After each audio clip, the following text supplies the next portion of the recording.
Hello and welcome to the 91 podcast, the show where we dig deep into people's passions with the aim to encourage, inspire, and educate you. On today's episode, we have Babasola Kuti. Welcome, Shola. Thank you for having me.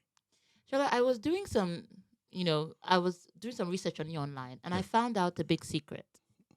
What is that big Your secret? first name is Anthony. Yes, it is. Why do you hide that? Are you trying to seem more Nigerian? Why do you never write Anthony anywhere? It's always Shola Kuti, Shola Kuti. I've never known your name was Anthony until today. Well, my government name is Anthony Babasola Kuti. So everywhere else, I'm called Anthony. But friends growing up, they always call me by my Nigerian name. So it was always Shola Kuti, Babasola Kuti, something like that. Okay, so you just choose not to use it. I do. Funny enough, I do use it. I mean, everywhere I've sort of like worked. Every time I go anywhere official, it's always my first name. I've got to use my first name. But when I'm in Nigeria, it's always Babashola. Nobody calls me Anthony, apart from teachers. Okay. I thought it was a secret. No, it isn't. and As you some, see. something else. I've seen several pictures online of you wearing like a robe in church. Are you a priest? No, I'm not, but I serve on the team in church in my local Church of England. So Okay. yes, I am. I am part of the service team. So What do you do? I do also a variety of things. I mean, I'm either carrying the cross or a crucifer, or I'm a thurifer, which means that I'm doing the incense. Mm, Or sometimes I'm just the main server, which means I sort of like assist the priest with communion and all that kind of stuff. okay. Are you very religious, very into church? Um, I come from a quite a religious background. To give you a perspective, my parents were Catholic originally, and then my dad, when he went back to Nigeria, went back to the Anglican Church. But all my life, I've basically darted between the Catholic and the Anglican Church. Mm. At some point in my life, I did go to a few Pentecostal churches as well. But I don't see myself as religious in terms of church going. I see myself as religious in terms of service, to mankind. I want to be able to do my religion, as it affects people. Service to mankind. That sort of gets into the whole political thing. Correct. Because most people take politics as something to serve the people, and other people take it to just usurp, have some power anyway. Serve yourself. Yes, serve yourself. So that goes into my third question before we get into the topic of today. Yeah. Why did you not support? Support who? Why did you not support Pio? Oh, you see, I'm a practical politician. I think Peter Obi is a great politician. I think he's more a great businessman than he's a politician. Why do you say that? I think because politics is, very complicated. Politics is, it shows you the bad side of people, Mm. the worst side of people. I think that I didn't support Peter Obi because I didn't actually believe he could win. I'm one of the people that said if Peter Obi gets 500,000 votes, that would be fantastic. Mm. But as this wave went on, uh, even I was pleasantly surprised. Everybody that knows me knows that I'm the guy that is likely to support the underdog Underdog, yes. always. Yes. So I was Uh, shocked that you were not supporting uh, him. but I'm also very careful to look at a problem, wholly. Mm. So essentially, I looked at the problem. I always said at the end that in the end, two parties will produce a president, APC or PDP. I don't know how it's going to happen, but those are the likely two.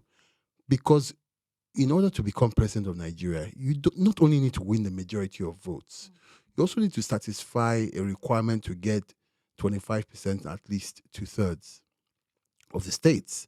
So for me, that was very important. You can only do that if you have sort of like a national spread in terms of politicians across the divide, especially if you're a southerner and you want to go and penetrate in the north, for instance. I just felt that Peter Obi's time would come. I also believe that Peter Obi had not really exposed himself to the type of politics that we do at national politics yet. I believe that Atiku had a lot of experience as a former vice president or a very stumbling giant of Africa. Nigeria has stumbled for like the last 2 decades, we have to admit, or at least one and a half. Mm. And I thought that We needed someone who had seen it all, done it all, had the power in his hands, and we needed someone who would be able to sit in that chair and not be like, oh yeah, I'm president. What now? Because it's a big job. I also thought that, and I'm, like I said, I'm practical with politics. I also thought that for somebody from the Southeast to win an election would have to practically beg the entire country to support him the way we begged them to support Jonathan, or they begged them to support Jonathan in 2011, because Jonathan came from a minority. The circumstances will mean that Peter Obi has to be at least a vice president in order for us to be able to achieve that and get a national consensus for him. It's a practice. Look, there's no bigger person. There's no person who has thought about the Southeast agenda like I have, at least in my generation. I've always talked about it, that I believe that the Southeast must run the country, if only to say, "Shey people who have run the country now, you are happy. We are no longer marginalized. Oh yeah, let us rest." I always say that even if that's all we achieve, let there be equity so that nobody will say, "I haven't done it." Let everybody do it, and then let's say, "Should you've run it now, Abi, so we can rest. Let's move on." So I'm a big proponent of the power going to the Southeast as well as to the Northeast. I don't like excuses. It's because we have never run Nigeria before. That's why X is Y and Y is Z. I like people to be able to say, okay, you haven't done, here, go. Like I used to tell people then, I said, this Buhari, I wish that he could be president. So people will see exactly how bad he is. I mean, look, let's be honest. Even the people in APC would not argue with me today about Buhari's incompetence. It was, easily the worst government we've had. Terrible. Now, going back to your issue on PO, I think, like I said, I love the underdog theory. I just think that in this election, I always said that it was two things. Anybody that votes for PO is voting against Atiku and voting for Tinubu. I said that clearly from the beginning. I said, because I've looked at it.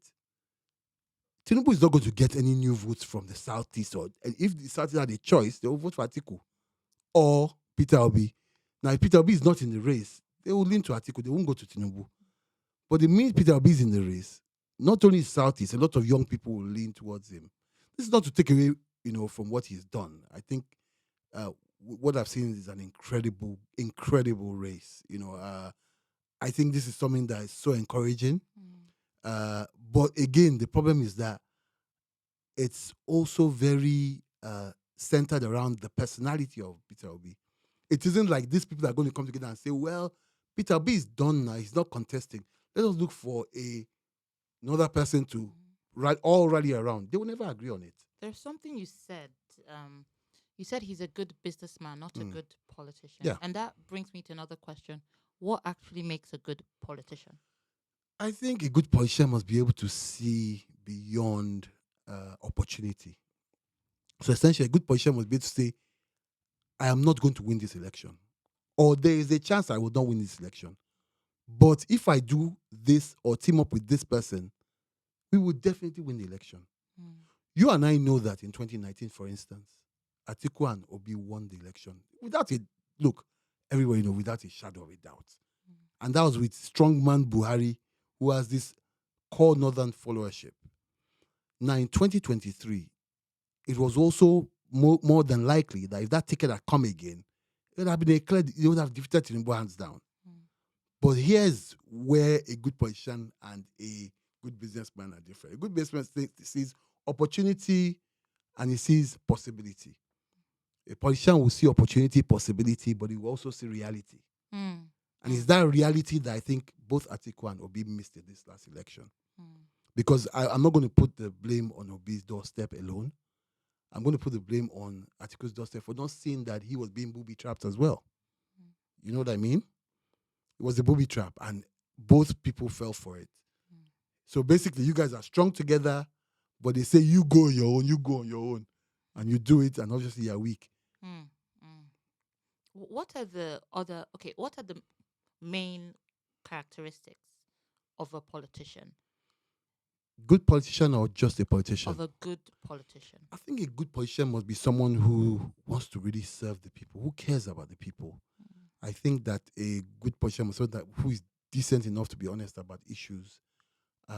It's very difficult to campaign, I must say. I mean, globally, I've seen this and I repeated time again.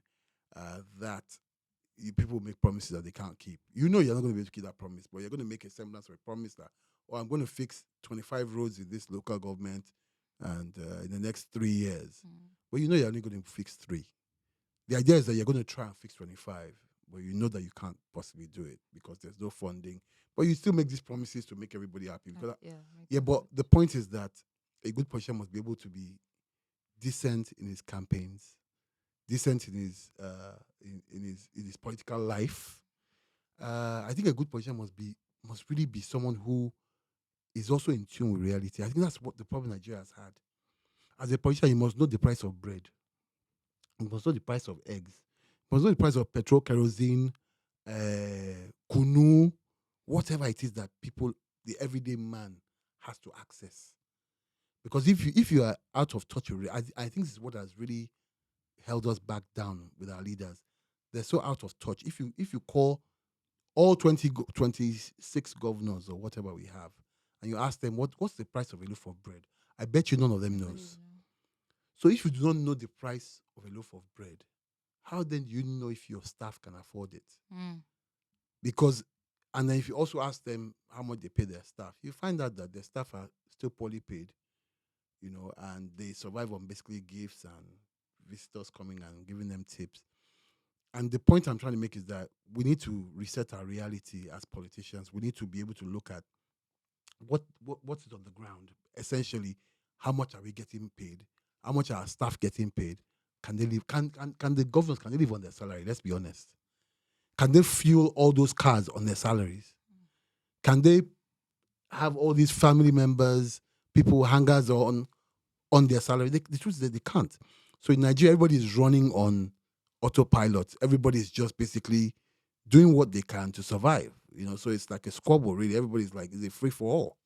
And I think that, to go back to your question, that a good politician must be able to know the realities of the environment and also be able to understand how to tackle those realities. And then they must want to do it. It's one thing to, it's one thing to come and say, oh, I'm struggling to pay my children's fees. And I say, okay, yeah, I've heard. And it's nothing to say, look, you've come to me 2 or 3 times to pay your children's fees. I've done it, but you're still here. How can we get you to be able to pay on your own? Yeah. What is it that you can do? That's the way governors and people in government have to start to think, to set the people free.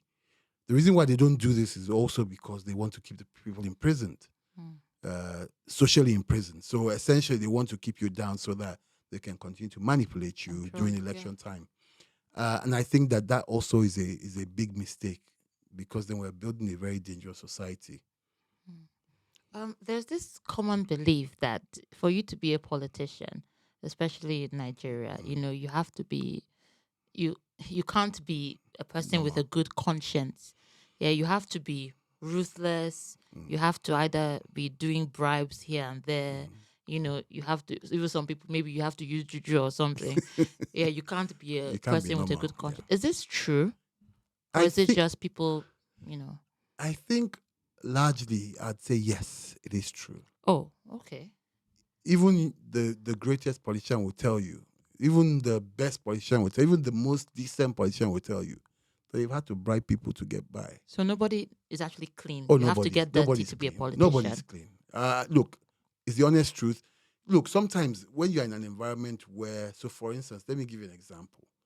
You're in an environment where they say you've got to get to the store by 6 a.m., to get food for your family, okay? And then you wake up in the morning, 5:30, it's going to take you 20 minutes to get to the store, to get to, and then you have an extra 10 minutes just in case something happens on the way.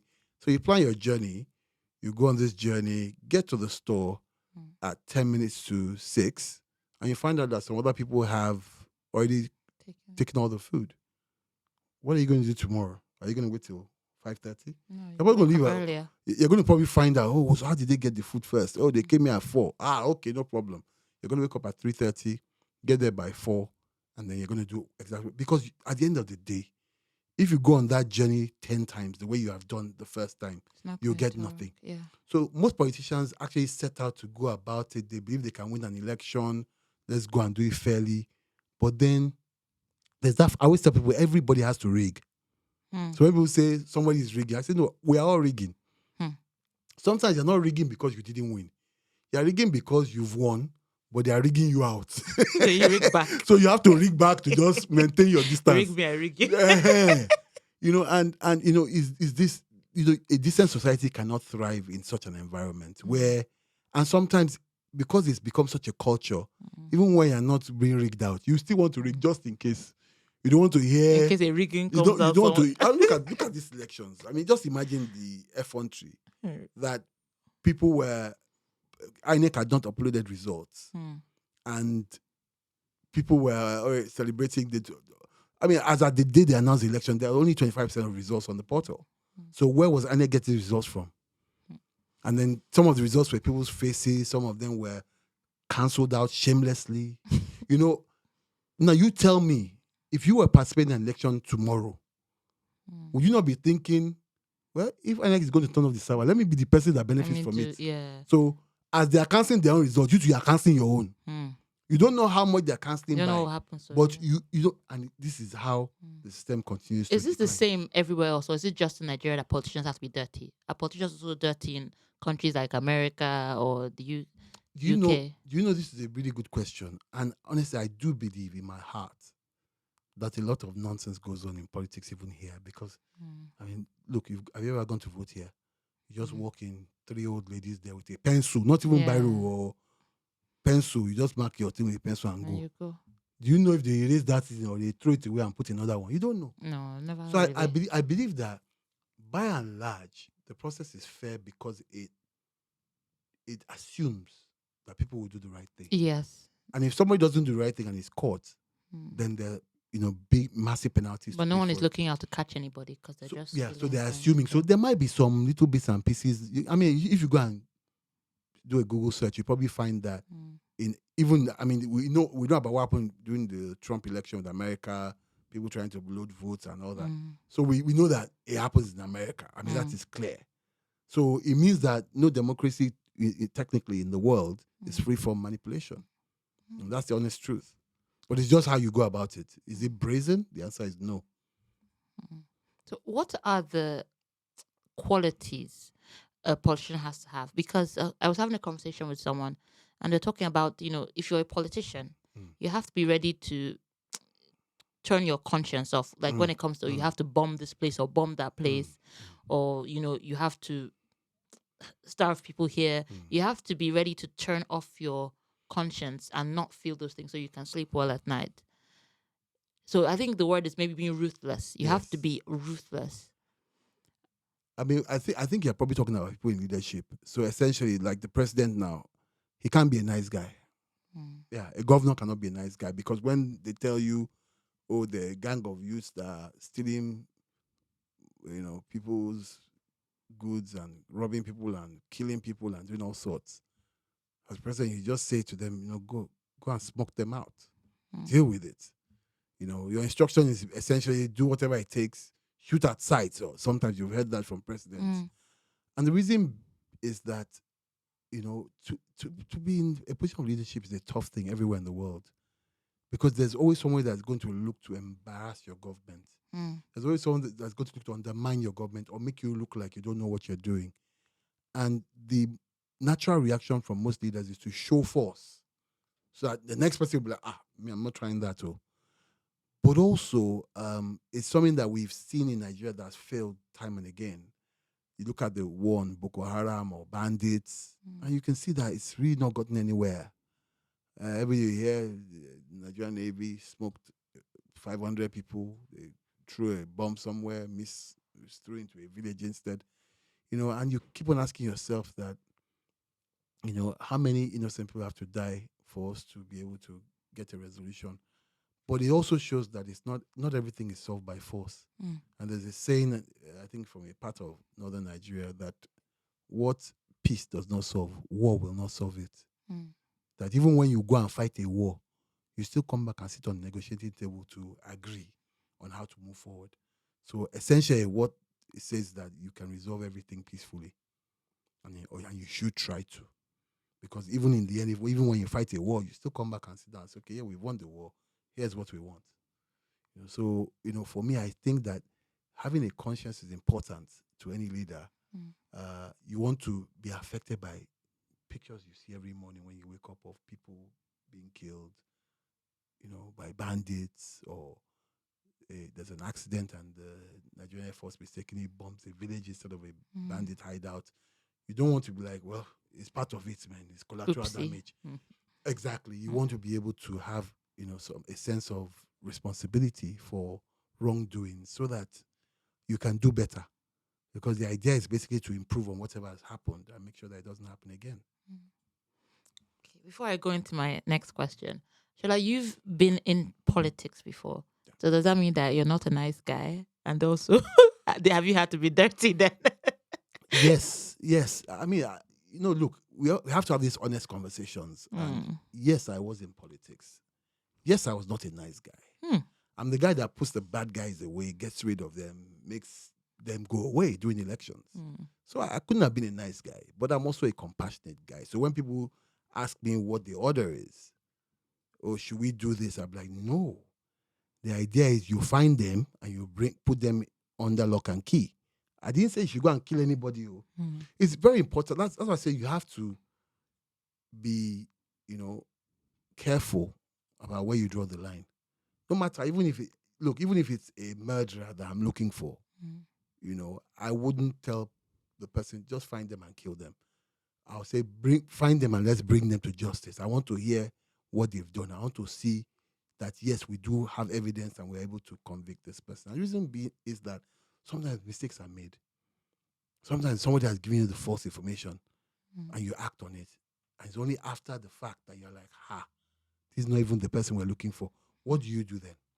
So it's always better to kind of like, so yes, in politics, you have to be tough.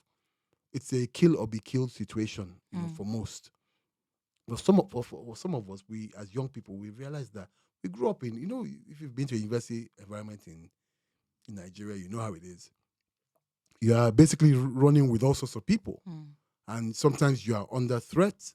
Sometimes, it becomes a bit uncomfortable. You are caught up in the middle of a crossfire between two rival cult groups or gangs or whatever. So for some of us, it's always been like, all this is meaningless. As in, what is it they are trying to achieve?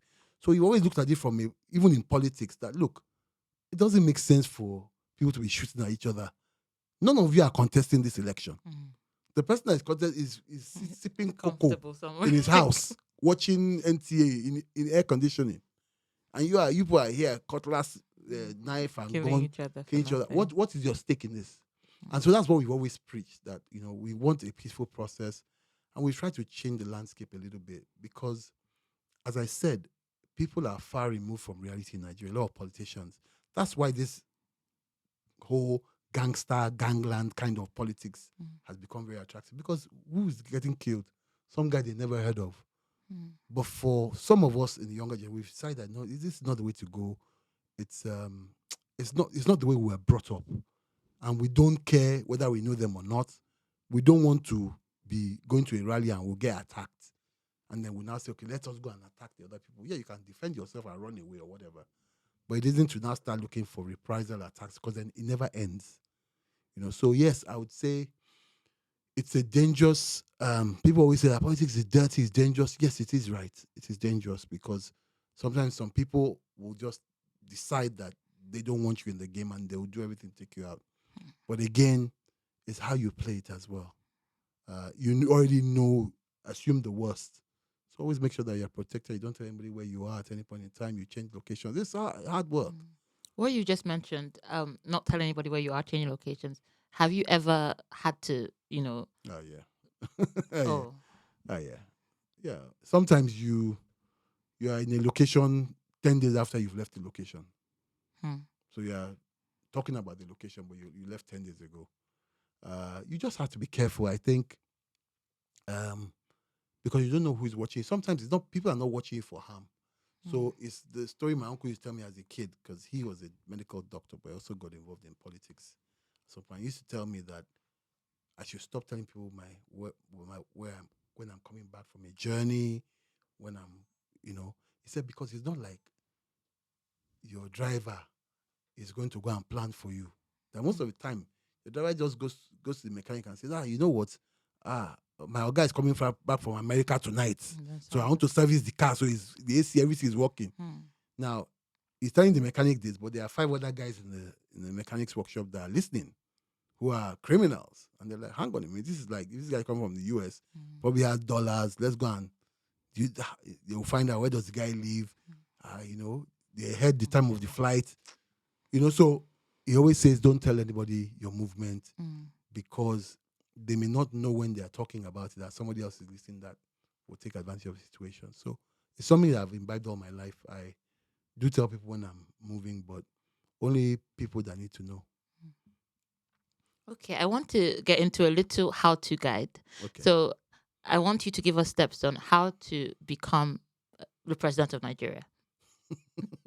So step like 1 to 5, give us steps. Because you've analyzed a lot of politicians. You know a lot about politics in Nigeria. You know how the game is played.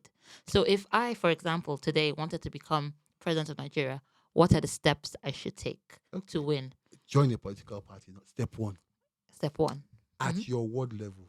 This is what I was told by the then PDP chairman when I met him in 2003. He said, go back to your ward level. Join, make a lot of noise. Then come back here. When we talk about you to your ward chairman, he'll be like, I know that boy, very nice boy, that you have to be physically present locally. Yeah, they've got to know you in your ward, which is the lowest unit politically.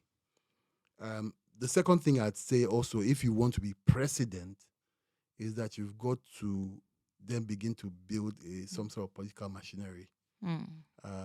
I think joining at your local level, what you need to do is then for instance, at the local level, you have like ward chairman, secretary, youth leader. For you to become president, you need to be able to be in control of that ward level of your party at ward level. And how do you do that? How do you control?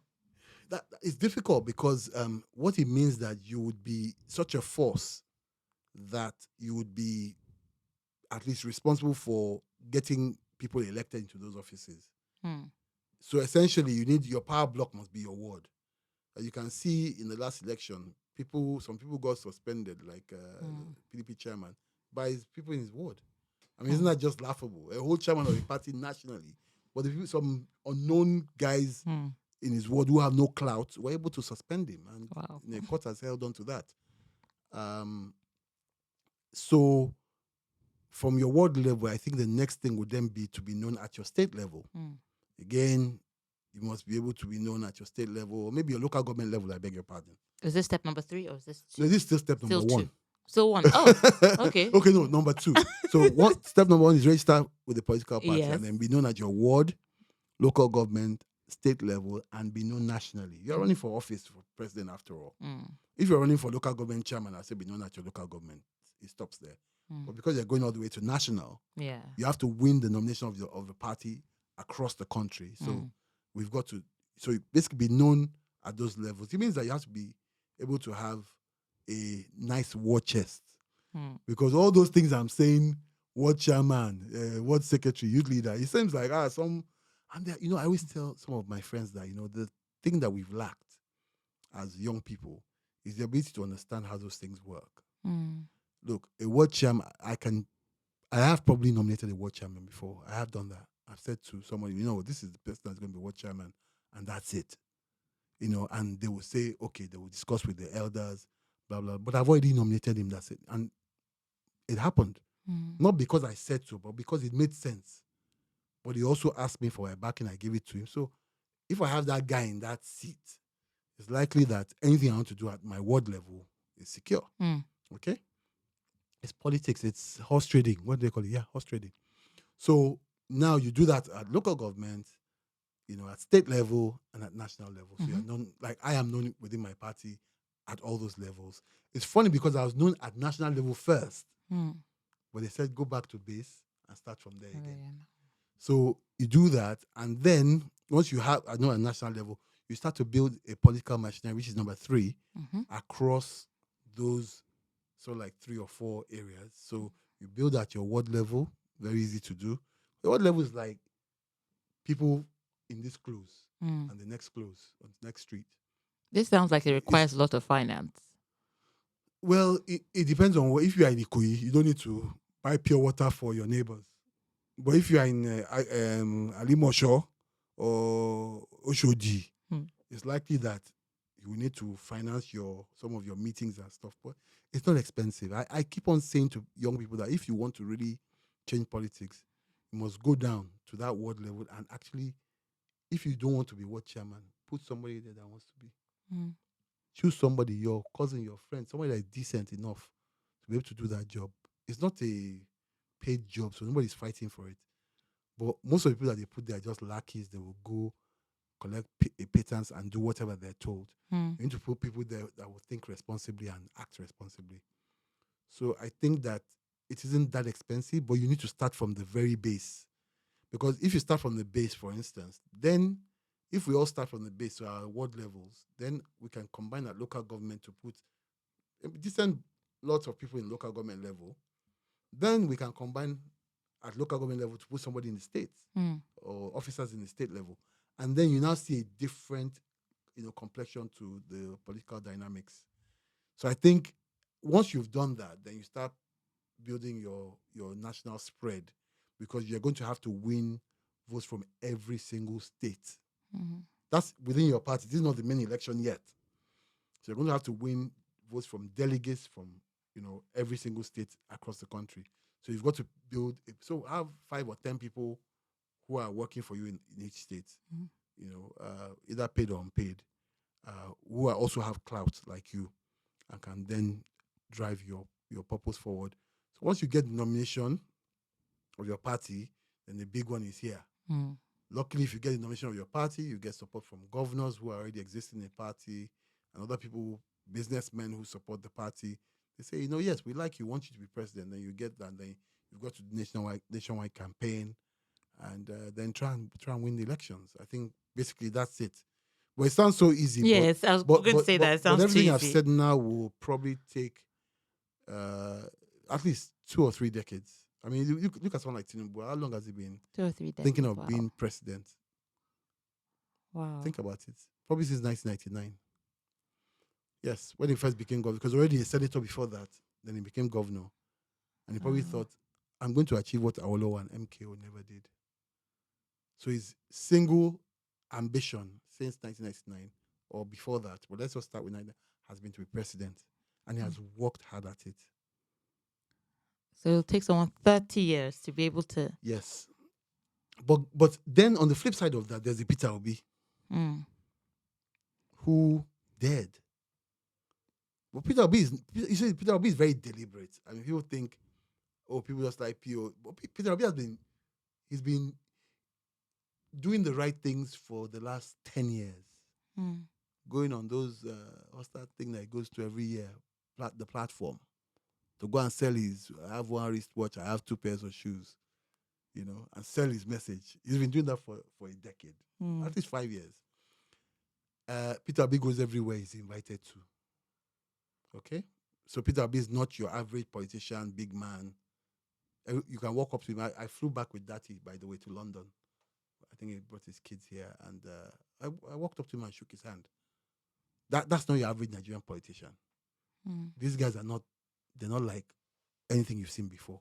Mm. I mean, don't get me wrong, you can probably see Atiku in London and might be able to go and greet him and say hello, but there are always Less people around likely him to, yeah. because the former vice president, Peter Obi, had the luxury of being someone who's stripped back. He doesn't have an ego.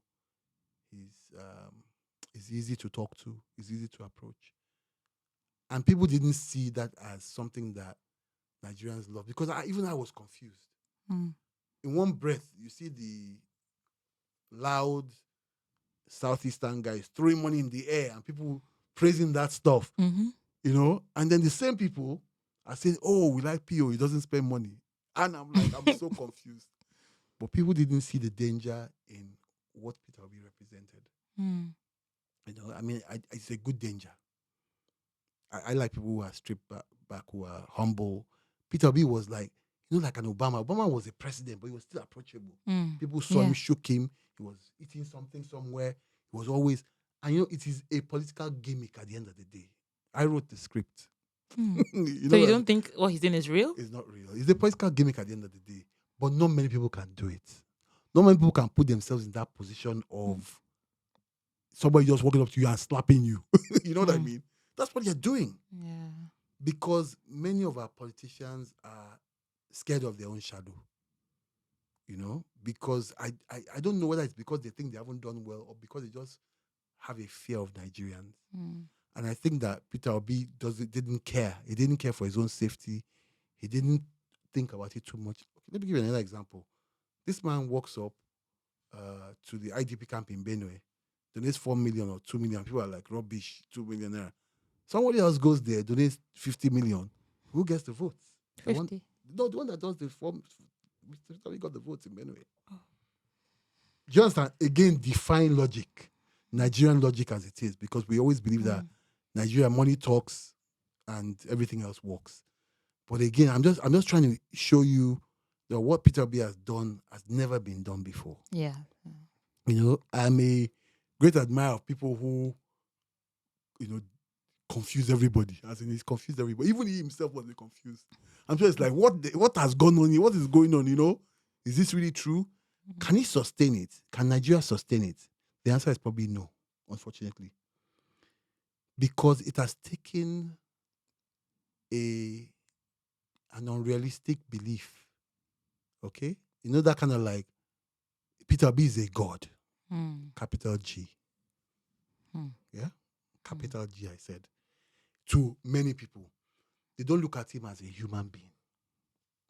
They look at him as this guy that can do no wrong. Peter B is on the level of some pastors who you cannot say anything bad about on social media. It is a frightening dimension. Believe me, I can't say anything bad about him, to be honest. It's a frightening dimension. It isn't as if he doesn't have faults, but his faults are not significant enough for anybody to talk about them. And when you even see something that he's done that is not so right, and you try and bring it to the fore, people will attack you because he has been given this status that doesn't belong to him.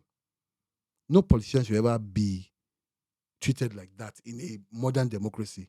Okay? I'll tell you why. It's the same thing that happened with Buhari. And I kept on telling people, this is Buhari all over again, but you guys can't see it. And it just means one thing. It means that we are looking for that savior so badly. When we find the best thing to honesty, to humility, to that stripped back, accessible, we go mad. We just lap it up. But we also forget on the flip side is a regular human being who pisses his wife off, whose kids can't stand him sometimes because of his views, who we are worshipping like a god. Who, when we put in that chair, will realize that actually this job is not for small boys. This is a tough ask. And that is what the problem is. Our expectations are so much. That's what I say, it's a big weight on his shoulders. And he doesn't realize. He probably thinks, next time I run, I want to be president. But the answer is, what kind of president will you be when people already treat you like you can't? Look at Buhari in the first 6 months. We don't need the ministers. Buhari will run this country by himself. I'm just giving you, I'm just taking you back. And these are the things I, as a politician, see, and I'm like, oh my God, we're in trouble. This is a Trump kind of like tunnel vision. We don't care. We don't want to hear anything. Feel. And it isn't good for a modern democracy. Do you know why? Because nobody can run a country on their own. Nobody can run a country honestly.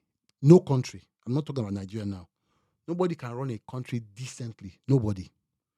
Because for those things to happen, you have to be in sort of like a Finland where the prison is empty, where nobody commits crime. If you're in an America, a Nigeria, a Ghana, a Russia, you are fighting wars every single day, even in your own homes. Your staff. I'm sure you have some experience. You hire staff to do a job in Nigeria, you leave them alone. When you come back 2 months later, your company is bust. So how do you then tell me that I am going to be a decent leader, an honest leader? I'll become a criminal myself. I'll probably hide cameras, be spying on them at night, that kind of thing. Mm. So it's the reality of the situation. I'm afraid. With the way things have gone in Nigeria politically, do you see any hope in Nigeria at all now? Do you think Nigeria, because people have been saying Nigeria will get better for how many years now? Mm. But with the way everything has gone, do you see the country getting better? I think Nigeria did get better. Let's be fair to Obasanjo, to maybe even to Jonathan. Nigeria did get better. But what happened was that Buhari happened to Nigeria and APC, and it was,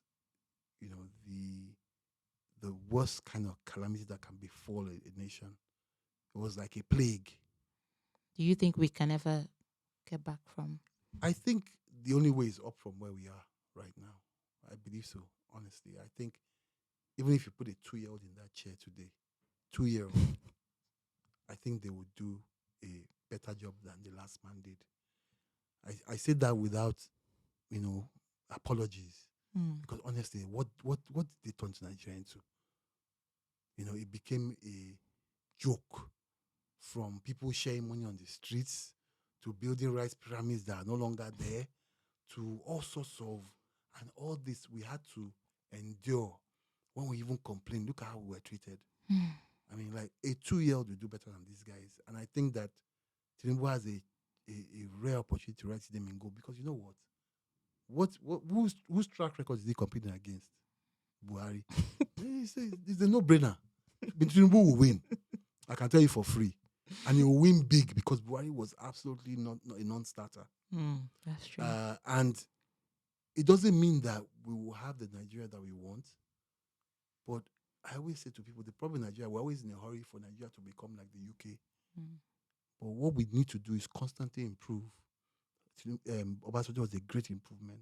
And how long do you think it'll take us to become like a country like the UK? It will probably take us 100 years. Jesus is Lord. My children will not be allowed to see it. That's not motivating at all. That's not motivating at all. It's not supposed to be. But the forebearers of the United Kingdom, well, they are long dead. They can't see the underground. So basically, none of us will be here when. Not our children, not our grandchildren. I don't think. I think that the reason why I say so is that Nigeria needs a mindset shift, complete mindset shift. Nigeria needs a reset, and Nigeria, like I always say, has to die before she can live. Nigeria has to be brought to her knees. I think Buhari, are we not already? I think Buhari just about did it. You can see with the free fall of the naira now. Once they basically put the naira in a cage, and the naira was making noise, the cage was being rattled. Tinubu just came and said, "You know what, guy, your noise is too much. Go." Bring it out. And so naira the dollar, and then dollar has just run out of the cage and it's just running away. From 750, 720 to 750 to 800 today, to 810, 15. Run away to $1,000. But that is what an economy should be. It should determine itself, not somebody determining it. What the price of a dollar should be, what the inflation rate should be. It should be self-determined, as in it should just be natural. So I think that we are on the verge of something really great.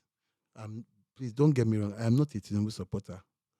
But you have to think about the last 8 years and think about what that represented. It was the most amazing, negatively amazing thing I'd seen in my life. It's like the 9th wonder of the world, or anything like that. Because, like somebody said, a friend of mine said that, how can, I think it was Shegun Shomi that said, it befuddles him that, let's even move away from the OB conversation. Let's move to the APC conversation. These people impoverished Nigerians. These people continue to support Buhari when Buhari was messing up. These people gave us the highest rates of insecurity. People could no longer feed their family. Everybody became a beggar. I mean, everybody. There are people in Nigeria that own houses that are worth billions that were begging for food because they had no cash flow. They gave us the worst rates of forex rates. From you woke up one day and the rates are doubled.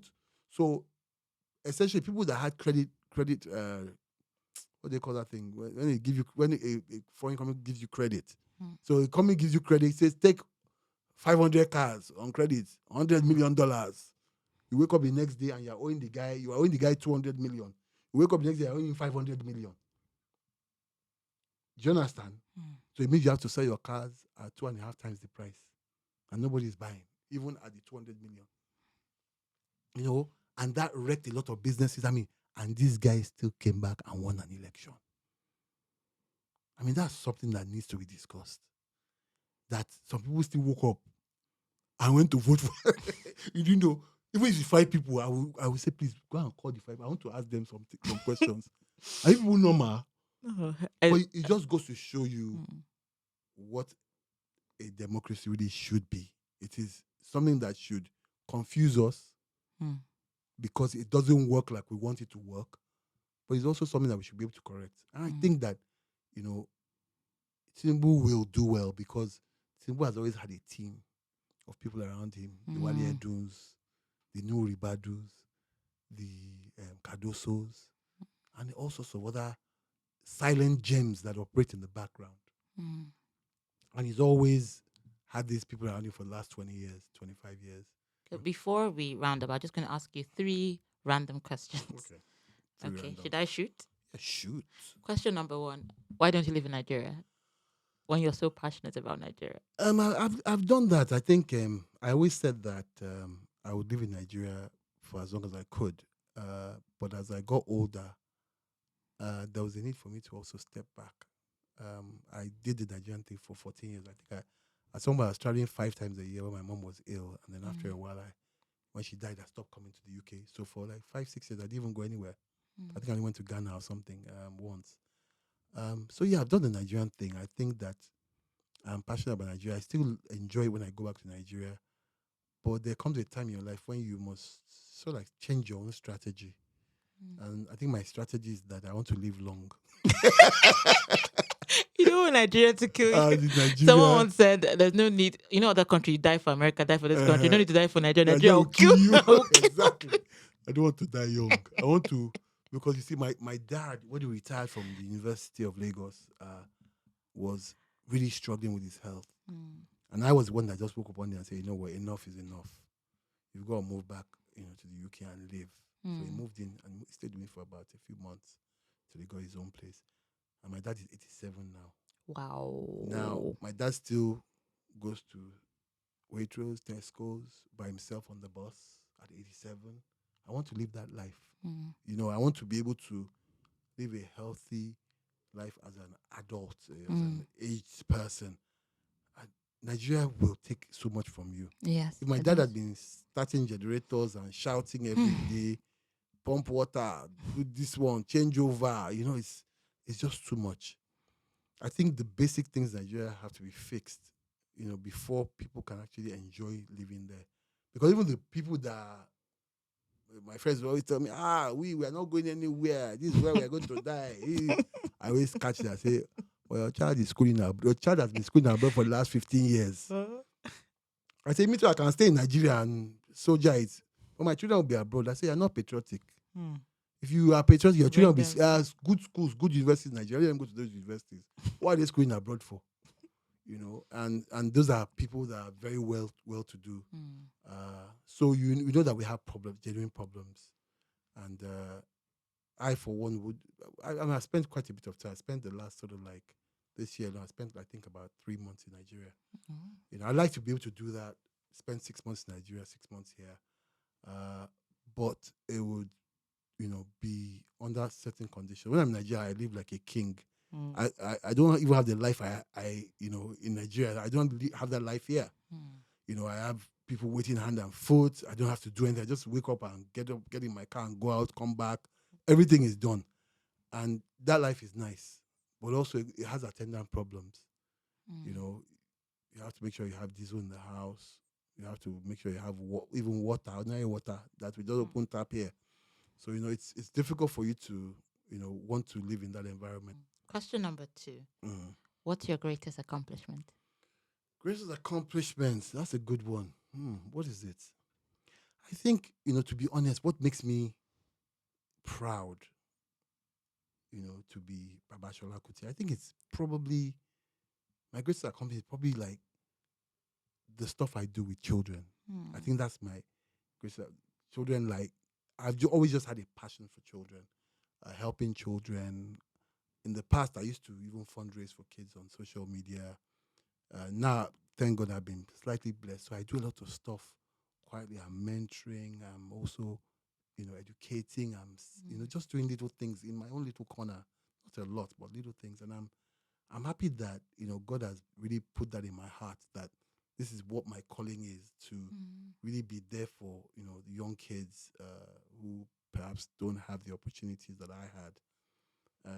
And so I think my greatest achievement, I would say, is all those children I was able to raise money for, get them to have surgeries, holding the heart surgeries. One was attacked by dogs. Another young boy who had diabetes and was really in a bad way. I was able to get him help. And those are the things that is my legacy. I never see you put any of this online. Some people, when they're doing good, they'll put everything online. No, I think that in the past, when I used to fundraise, I used to put them online because I needed to get my friends to also support those causes. But in recent time, I just get on with it as much as I can. I support a few charities quietly. It's my mom always said that whatever you do is between you and God. So even people, I always tell them, don't go and write post on social media, thank you for doing this. I say, please, it's just between us. And I think that's such a good legacy. Although on the flip side, if people don't see other people doing good, it may not prompt them to do good. Yeah, I know, encourage. But I always say to people that you can't be the one, you can't do some, if it was son, and be the one saying, by the way, I did this, then it's self-serving. So I just think we leave it as it is. My last question. What is your greatest memory? Greatest memory? It's funny that you say this because a few days ago I was thinking about it. My greatest memory. This is a hard one. You have to cut this. Pause. Let me think about it. My greatest memory. You have too many great memories. I think my greatest memory will be okay. Actually, let me tell you my greatest memory that maybe shaped me politically. And I was probably about 7 or 8, and I was in a village called Bongo in Oyo State. In Osun State now, it used to be Oyo State. And my mom's sister married Chief Abiola Morakian, who was a politician at the time in, I think, UPN days. And I think a big part of me always remembers this, that as a kid, Bola Ige came into the house. He was governor of Oyo State at the time. Came in this convoy of cars, came into the village. I think there was a funeral or remembrance or something for my uncle's mom. And he came and he just carried me on, as he saw me, and put me on his lap, and he sat in this meeting and they were talking. I couldn't, because we were speaking mostly in the Oyo dialect, and you really conquer it, but I couldn't place what they were saying. But I always say that whatever it is they were saying, it propelled me to want to do politics, even from an early age. I can't remember a word that was uttered in that meeting, but I just felt like I was in the midst of so much power. And several years later, I was on the same flight to Bola Ige and still saw that humility. Him going to see, he was the Minister of Justice then, and him going to sit in economic cabinet. Those are people that's why I like Peter Obi's, fullback style, as I call it. Those are people that I admire, people who really understand service. The service is showing people that you are like them. So if you don't sit on a bus, if you don't sit in economic cabin, how can you then know that it's too expensive to fly economic cabin? When all your tickets are paid for by the government, you're in business class all the time with big people talking about your so-called big man's issues. You don't know what's happening at the back. And I think that for me, I think that single moment meeting Bola Ige as a kid, without realizing at the time that, look, I was meeting the governor of a state. I think there were 19 states then or something. So it was such a big deal. That, I think, single moment is something that I'd never forget, in my entire life. Wow. Oh, thank you so much for coming to our studio today. Thank you. I really enjoyed this conversation. I had a lot of laughs. So, okay, one last question. Will you ever run for presidency? No. Oh, okay. I'm done. I'm done. I'm absolutely done with politics. I've explained this to people that, I believe that politics should be stepped down for people at a younger. I wish when I started politics, I was probably about in my 20s. Mm. I wish that I had stayed in the game, but I then relocated and came here to study. So that pushed me out of the scene. But I wish I had stayed in the game from my 20s up until now, because that would have been a 30-year spell. Mm. But what happened is I left in 1990, I think 1993, after the MKO saga. And then I didn't return to Nigeria until 2003, when Obasanjo was trying to get a few of us to go back from diaspora. So when you look at what has happened in that period, it means that I basically stayed out of the game. And then in 2003, I became an essay to a senator, and then came back into the game for a while, and then got fed up and left the game. And so essentially, if I had continued on my trail from that as a 22-year-old kid till now, it would have been a completely different story maybe. Okay. So for me, I think I'm done. I think nobody should do anything for more than 30 years, really. And yeah, you may see me on a ticket one day, say, vice president, but it won't be my ticket. But essentially what I'm saying is that if somebody that means well for Nigeria comes and says, come and be my running mate, I may do it. Mm. If it's someone that I think means well, but other than that, you would never see me contesting for office. I can tell you that for free. I'm retired. No, thank you very much, Ola. So much. So thank you for watching today's episode. If you enjoyed this, please like, subscribe, and of course, share. Thank you very much. See you later. Thank you so much, Ola.